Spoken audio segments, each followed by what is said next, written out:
ക്ഷേമ പെൻഷൻ വർദ്ധിപ്പിക്കാൻ സർക്കാർ ആലോചന 1800 വർദ്ധിപ്പിക്കാനാണ് ആലോചിക്കുന്നത്. നവംബറിൽ ചേരുന്ന പ്രത്യേക നിയമസഭാ സമ്മേളനത്തിൽ പ്രഖ്യാപനം ഉണ്ടായേക്കും.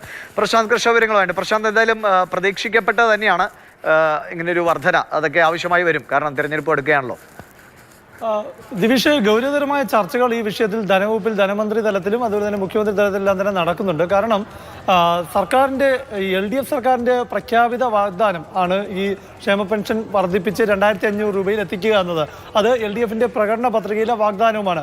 അതുകൊണ്ട് തന്നെ ഈ സർക്കാരിൻ്റെ കാലാവധി അവസാനിക്കുന്നതിന് മുൻപ് തന്നെ 2500 എത്തിക്കാൻ സാധിക്കുമോ, അല്ലെങ്കിൽ എത്തിച്ചില്ലെങ്കിൽ എത്ര വരെ കൊണ്ട് എത്തിക്കും എന്നടക്കമുള്ള രാഷ്ട്രീയ വിശദീകരണം LDFിന് നൽകേണ്ടി വരും. എന്തായാലും ഇപ്പോൾ 1600 രൂപയാണ് ഇപ്പോൾ കുടിശ്ശികകളില്ലാതെ സംസ്ഥാന സർക്കാരിന് ധനവകുപ്പിന് ഇപ്പോൾ നൽകാൻ സാധിക്കുന്നുണ്ട്.